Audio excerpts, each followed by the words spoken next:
Chaque année, des millions de personnes se font harceler. Environ 3 à 4 personnes sur 10 subissent du harcèlement, que ce soit moral, physique ou sur les réseaux sociaux. L'association Demain Tendu, menée par Cyril Besson, Romain Anleville et Meryl Chardonnal, lutte contre la discrimination et le harcèlement. Aujourd'hui, nous accueillons des témoins qui ont vu ou subi du harcèlement.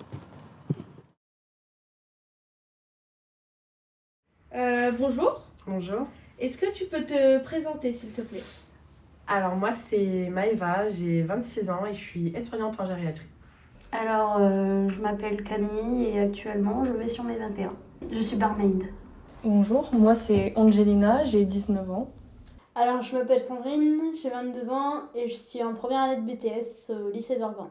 Alors, moi, je m'appelle Faleyeux Nicolas, je suis né le 17-06-82 dans la ville d'Épinal. Alors moi je me présente, c'est Maya, j'ai 15 ans, je suis encore au lycée, je suis en seconde. Bonjour, donc je suis Madame Akhtar, psychologue. J'interviens avec des jeunes enfants, j'ai des jeunes de la maternelle jusqu'au collège, voire lycée, qui viennent en psychothérapie. Pour toi, c'est quoi le harcèlement? Le harcèlement peut être une forme de moquerie, mais au niveau de l'extrême qui ne fait plus rigoler. Ça peut être aussi de la violence, donc des coups, des jets d'objets, ou enfin plein de choses. Tout peut devenir du harcèlement, après ça dépend de la catégorie. Pour moi c'est une forme d'agressivité physique ou morale envers une personne. Le harcèlement, c'est s'en prendre à quelqu'un, sans forcément avoir de raison contre une autre personne, juste de la méchanceté. Alors pour moi le harcèlement c'est un effet, on va dire, qui a été trop banalisé par la société, qui à l'origine est quelque chose de grave et qui est trop présent partout, au travail, à l'école, dans la rue. Ça peut être sexuel, racisme, ça peut être de tout. Et pour moi le harcèlement c'est un geste grave où les gens ils peuvent se sentir très mal, ça peut les mettre en colère, ça peut les rendre tristes et on peut en arriver à des choses très graves. Alors, pour moi, le harcèlement, c'est le fait de discriminer quelqu'un sur son apparence, son orientation sexuelle, sa couleur de peau, une différence ou même un handicap. Le harcèlement, sur sa technicité, c'est quelque chose de récurrent, quelque chose d'oppressant, quelque chose quand je dis ponctuel, c'est quelque chose qui, tu vois, quand tu es sur la personne, sur son épaule, tu sais, avec le doigt, tu appuies dessus, tu vois. C'est ça et c'est l'humiliation, c'est l'insulte. Tu peux même humilier une personne sans avoir de public devant soi. C'est comment, c'est même quand la personne a une qualité, tu lui trouves que des défauts. Est-ce que tu as vécu du harcèlement? Évidemment. Est-ce que tu as vécu du harcèlement? Oui. J'ai vécu du harcèlement pendant très longtemps.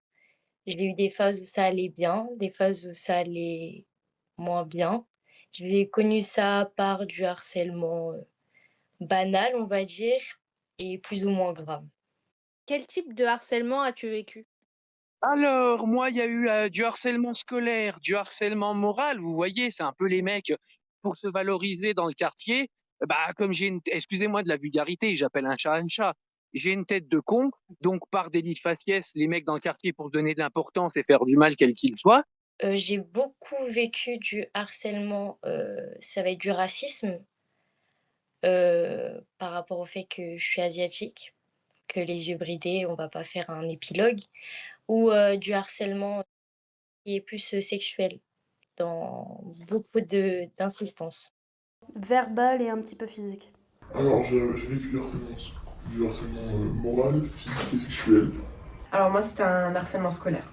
C'était du harcèlement scolaire. Concernant le harcèlement, mon point de vue et de ce que moi j'observe chez les jeunes que j'ai en suivi psychologique, qui ont été victimes du harcèlement, certains qui ont été auteurs de l'harcèlement. Si on compare par rapport à ce que moi j'ai connu en tant que jeune, on voit une grande évolution du harcèlement qui est marquée par des changements au fil des décennies, qui sont influencés par les transformations sociales, technologiques et culturelles. Par exemple, il y a 10 ans, 15 ans en arrière, harcèlement scolaire existait déjà. C'est-à-dire que ça se limitait principalement aux interactions face à face. C'est-à-dire que dès que l'enfant rentrait chez lui, il y avait une coupure, des moqueries, des violences, que ce soit physiques, verbales, de l'exclusion du groupe. Parce qu'une fois qu'il était chez lui, il n'avait plus du tout accès que les autres pouvaient lui dire, etc. Donc ça mettait un peu fin à l'harcèlement. De nos jours, en fait, ce que j'observe, c'est qu'il n'y a pas de limite. C'est que les jeunes, avec l'évolution des technologies, des réseaux sociaux, sont continuellement en lien. Et du coup, là, on observe une nouvelle dimension qui est vraiment accessible 24 heures sur 24. C'est genre cet enfant qui est harcelé à l'école, il va être même en dehors de l'école. C'est-à-dire dès qu'il rentre, même s'il rentre à la maison, il va se connecter sur les réseaux sociaux et il va lire les commentaires désagréables, des moqueries sur lui. Et en fait, il n'y a plus de ça. As-tu déjà été témoin ou victime de comportements qui te mettent mal à l'aise? Témoin, j'ai déjà été témoin dans la rue, ce qui est grave quand même de se retrouver à voir ça dans la rue et on en entend beaucoup parler quand même et moi, est-ce que j'ai été victime? Oui, beaucoup et c'est comme j'ai dit à certaines échelles, plus ou moins graves, on va dire qu'on peut passer de une petite insulte qui peut être, normale pour les autres à des actes, de violence. Oui, mais il y en a eu tellement dans ma vie. Après, comment ouais, j'ai été mal à l'aise devant des mais après tout dépend la circonstance parce que tu connais pas l'histoire donc tu oses pas comment dire, t'y approcher. Mais j'ai déjà eu par contre des circonstances, on va parler des plus simples, quand tu as 2 collègues ou 2 connaissances ou 2 amis qui commencent à se disputer et puis tu en as un qui commence à se délecter de l'humiliation du mec en face de lui. Là, moi, soit avec mon sale caractère ou de l'humour, je lui dis: «Bah, calme-toi, c'est bon, tu l'as engueulé, ça suffit». Voilà comment j'interviens, la plupart du temps quand je me sens gêné entre 2 personnes qui se disputent ou pire. As-tu déjà été témoin ou victime de comportements qui te mettraient mal à l'aise? Oui, j'en ai vécu du coup, de la primaire au lycée. J'ai vécu du harcèlement moral avec mes soi-disant copains. Comment as-tu réagi dans cette situation? Étant donné que c'était avec mes soi-disant amis du collège, je riais, parce que c'était soi-disant mes copains et mes enfants, j'étais pas super bien. As-tu déjà été témoin ou victime de comportements qui t'ont mis mal à l'aise? Oui. C'était quoi la situation? J'avais un ami qui assumait sa transidentité. Donc c'était un homme qui voulait devenir une femme. Et pendant mes vacances, où j'étais dans un centre, il avait décidé de mettre une robe pour une soirée. Et tout le monde s'est moqué de lui pendant la soirée parce qu'il portait une robe. Et tu as réagi comment dans cette situation? Dans les cas où je le voyais éventuellement, je faisais en sorte de réagir et de voir en fonction de la situation pour dire à la personne concernée d'arrêter. Ok. Y a-t-il eu des moments où tu t'es senti sous pression ou isolé à cause de quelqu'un? Sous pression, oui, et là, on va parler encore d'un autre sujet, ça peut être par amour, on peut être sous pression, on peut se dire que c'est normal ce qu'on vit, ce qui se passe et ce n'est pas normal ou ça peut être par amitié aussi. On se dit: «Mais c'est de l'amitié, c'est pas si grave» et en fait, on fait des choses qu'on ne devrait pas faire. Par exemple, accepter de c'est comme si on nous l'a toujours dit, quelqu'un te dit: «Tu sautes par la fenêtre, est-ce que tu le ferais?» Non. Alors pourquoi quand on te demande de faire ça ou de faire ci, tu le fais? Vole ça, vole ci, tu le fais. Donc il y a un problème. C'est une chose qui est assez compliquée quand même. Oui, et ça arrive même en dehors du harcèlement de sentir cette situation. Moi, dans mon cas, souvent, quand je me sens pas dans le groupe ou quand il y a un problème, je préfère m'isoler que rester dans le problème. As-tu une scène de harcèlement à nous raconter que tu as vue ou été victime? J'ai été victime de viol quand j'étais au lycée. C'est déjà pas mal. Ouais. Mais après, je peux raconter parce que ça me dérange pas. J'étais en flirt avec un homme qui était en dehors du lycée et je finissais tous les cours. Donc je suis parti le voir et au début, il m'a un petit peu chauffé, voilà, on va dire les mots. Et après, je lui demande s'il y a un préservatif, ce qui est logique. Et il me dit non, mais t'inquiète pas, tu vas pas tomber enceinte, etc. Et je dis bah non, du coup, j'ai pas envie. Donc j'ai voulu partir parce que j'avais mon bus à prendre. Il a fermé la porte à clé et il a fait ce qu'il avait à faire. Et j'ai fait un déni de grossesse de 5 mois après ça. Je perdais du poids, je faisais ma vie au quotidien, mais j'ai dû avorter en Hollande et c'est mes parents qui ont été au courant que j'étais enceinte. Donc c'est mon père qui m'a emmené en Hollande aussi pour avorter. Donc à 6 mois, on ne pouvait plus en Hollande. Mais voilà. Du coup, je vais parler de mon cas personnel à moi. Donc moi, j'ai vécu du harcèlement au collège par rapport à mon poids, donc de la grossophobie tout simplement. J'étais à la cantine, donc j'ai pris mon entrée, mon plat, mon dessert. Et ça n'a pas plu à l'un de mes camarades qui est venu m'insulter tout simplement et a jeté mon plateau par terre. Alors, une scène de harcèlement que j'aurais vue ou que j'aurais vécu, c'était dans la rue, une femme qui se faisait suivre par un homme où on a dû intervenir parce que j'étais pas seule, donc j'ai pu intervenir parce que oui, j'aurais pas intervenu toute seule. Je me serais plus mis en danger que autre chose. Et c'est une femme en fait, il devait avoir la vingtaine. C'est des petites jeunes qui sont venues pour essayer de lui voler son téléphone et voilà, par exemple, c'est de fille à fille, ça peut être aussi. Et c'est des gens qu'on ne connaît pas, qui sont plus jeunes et qui sont venus. Elle n'a pas voulu donner son téléphone et ils l'ont frappée et personne n'est venu l'aider par terre. Et la police, elle est arrivée très tard après et quand ils nous ont demandé c'est qui, ben nous on sait pas. Donc ils sont repartis. Donc c'est assez grave. Quels comportements ou paroles te semblent les plus blessantes? Quand on s'en prend au point faible, au complexe. Après, c'est quand c'est bien visé, puis c'est comme par exemple, je vais prendre l'exemple de mon dernier emploi. Et quand on continue à persister sur une faute, on va dire qu'on peut qualifier de maladroite ou ou pas anodine, mais sans gravité, voilà. Et que la personne s'acharne sur toi, mais quand je te parle s'acharner, c'est quotidiennement, tous les jours, 5 jours par semaine, à te prendre pour un gros demeuré, à exagérer parce que tu vas faire cette action une deuxième fois en sachant que tu as fait une étourderie auparavant. Et voilà, toujours appuyer sur le même mal, malgré que tu aies compris ton erreur, malgré que, comment dire, tu fasses les choses bien.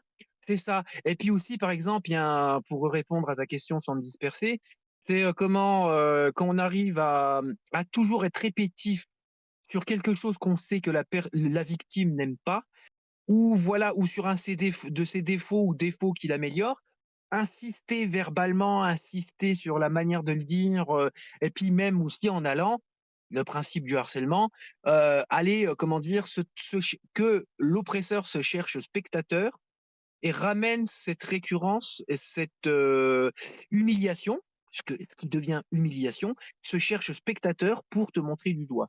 Du lynchage psychologique, hein. Au temps de César, c'est ce qu'on faisait. Voilà. Et j'observe également, c'est que les jeunes qui sont auteurs de l'harcèlement, pour eux, c'est rien. Enfin, d'après ce qu'ils me disent, c'est rien, on rigole. Et un effet de groupe qui rentre aussi dans le cadre.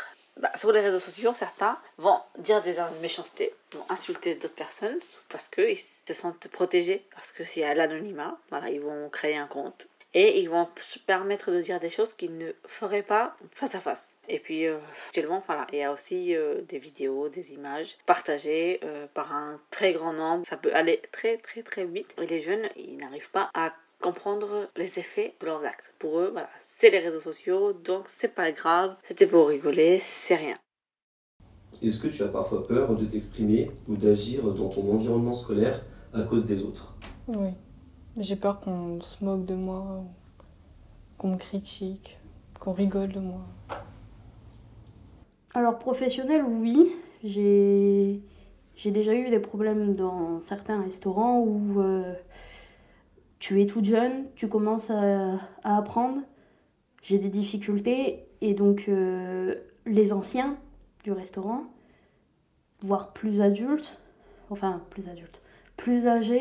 prennent de haut et décident que toi tu es juste quelqu'un de nul et que forcément tu n'arriveras jamais à faire ce qu'eux ils font. Donc ça te rabaisse jusqu'au moment où tu pleures. Et quand tu pleures, ils sont là en mode « Oh, mais tu es là juste pour pleurer ». Bah non, c'est jusqu'au bout d'un moment ce que tu dis tous les jours commence à me blesser. Donc bon. Selon toi, comment les professeurs devraient-ils gérer une situation de harcèlement? Le dialogue et l'écoute surtout, et prendre plus au sérieux ce qu'on appelle le harcèlement. Eh ben, ils n'ont ni les compétences ni le pouvoir, parce que le pouvoir, ils l'ont perdu à cause de l'immaturité sociétale. Et maintenant, ce qu'il faudrait dans les écoles, c'est tu mets un ou deux Pascal le grand frère.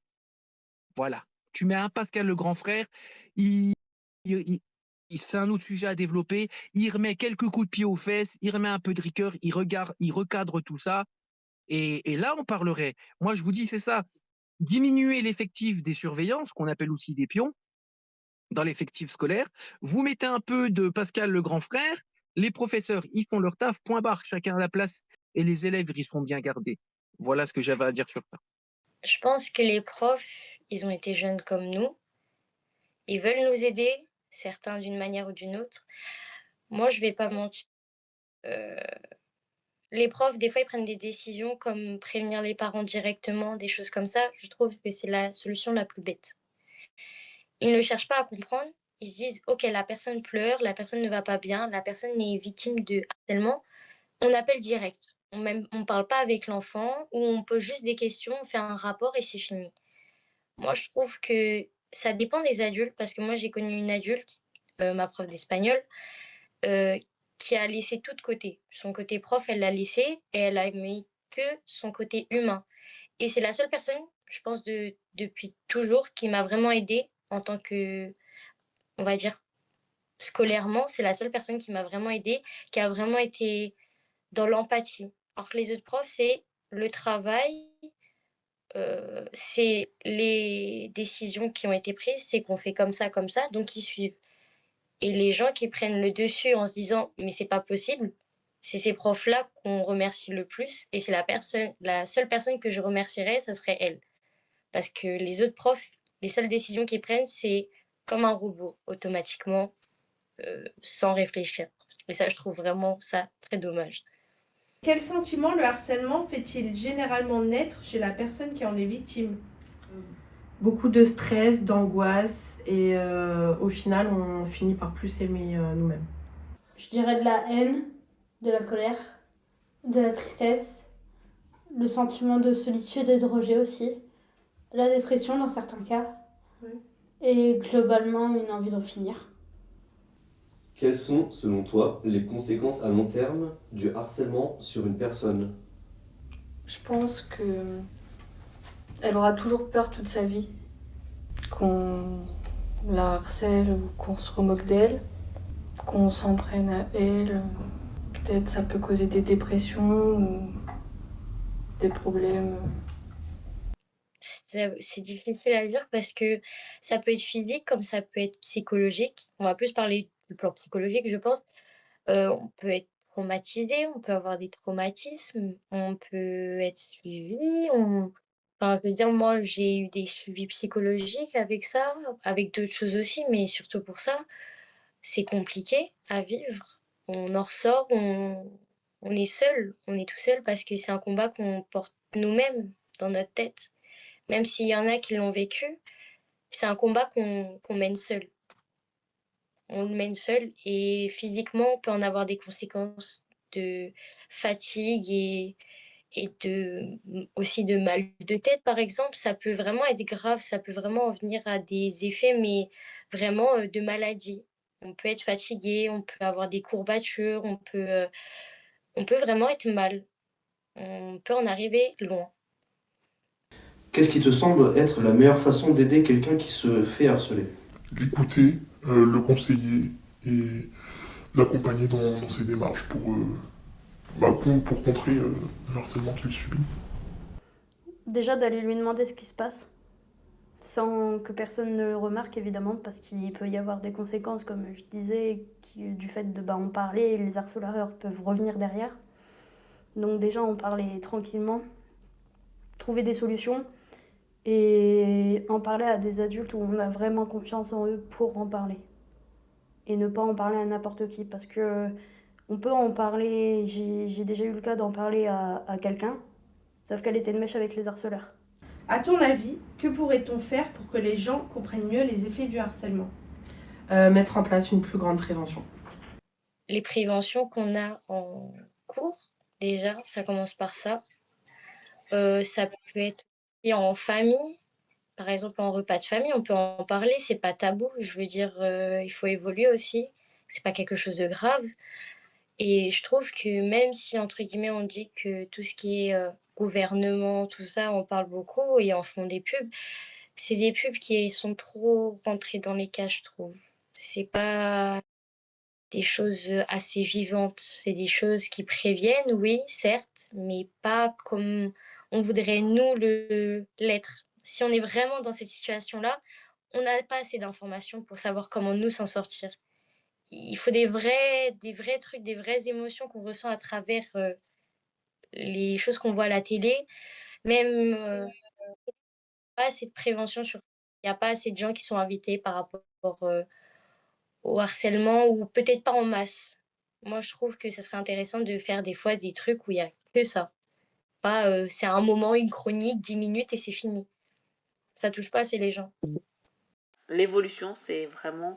Internet a vraiment joué un rôle différent concernant le harcèlement de nos jours. Actuellement, chez les jeunes, même les plus jeunes, même les petits-enfants, même en maternelle, moi, ce que j'ai pu observer, c'est que le regard de l'autre est très, très, très important et une pression sociale qui est telle que voilà, même les petits-enfants qui sont en maternelle, certains peuvent me dire, mais je vais pas m'habiller de cette façon-là, que les autres, ils aiment pas, j'aime pas cette couleur, je regarde pas ce dessin animé, je joue à ces jeux vidéo parce que tout le monde joue. Voilà, il y a une pression sociale qui est vraiment importante. Ils veulent absolument se comparer à tout le monde. Ils ont une image très très faussée. Penses-tu que la société comprend réellement la gravité du harcèlement? Non, pour moi, non, ils sont pas assez axés sur ça. Ils sont trop axés sur tout ce qui est immigration, mais pas assez sur le harcèlement. Je pense que on met trop de côté le harcèlement. Il y a trop de suicides par rapport à ça. Et, bah, il y en a eu beaucoup ces dernières années. Et je pense qu'ils devraient plus s'intéresser à ça. Je pense pas, parce que les personnes victimes, généralement, c'est elles qui changent d'établissement. Et c'est toujours celui qui harcèle on va dire, qui gagne, puisqu'il reste dans le même établissement et puis recommencer. Penses-tu qu'il y a assez de prévention contre le harcèlement? Non, il y a que dalle. Il y a que dalle. On te fout des numéros SOS Amis, on te fout des numéros contre le suicide, ça revient au même. Ça, c'est du voilage de face, du placebo. C'est comment dire, c'est de la surface. Qu'est-ce que t'en as à faire d'appeler un inconnu sur Paris en disant ouais, je suis triste et je vais me suicider? Le gars, il va te raconter des conneries, il va essayer de te mettre de la poudre aux yeux. Donc non, voilà, excusez-moi, je me disperse un peu de la question, mais c'était quoi la solution pour tout ça? La... Est-ce qu'il... Alors attends, je te la repose.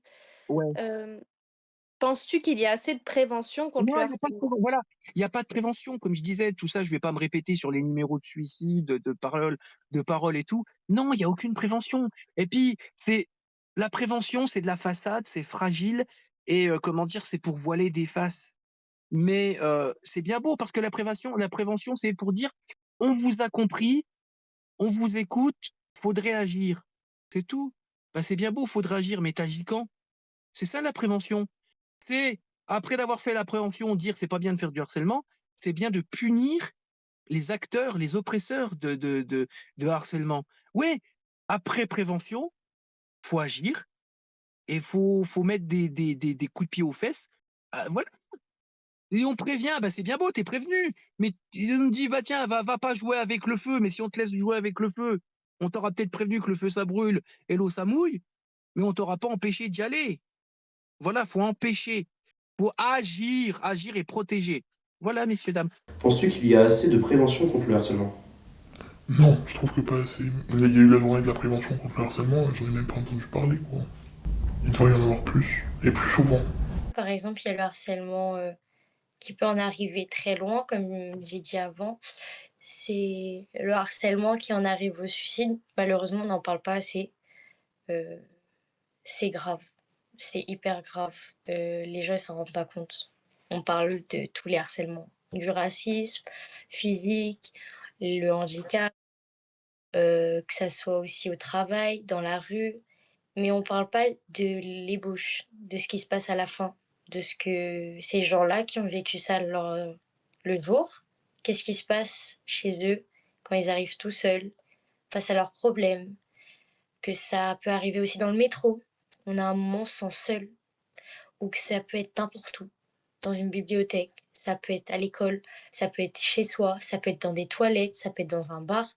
On peut avoir un moment où on se sent seul, où on se sent mal et on se dit mais qu'est-ce que je fais là? Et c'est là où justement on est censé avoir des gens qui nous aident, mais même des gens qu'on aime, des fois on n'y pense pas à ce moment-là. Et il faut savoir que ces personnes-là qui peuvent en arriver à l'acte, eh bah, il faut pas les critiquer, mais il faut plus comprendre. À ce moment-là, on pense plus à personne. Moi, je l'ai vécu et ça peut être hyper grave.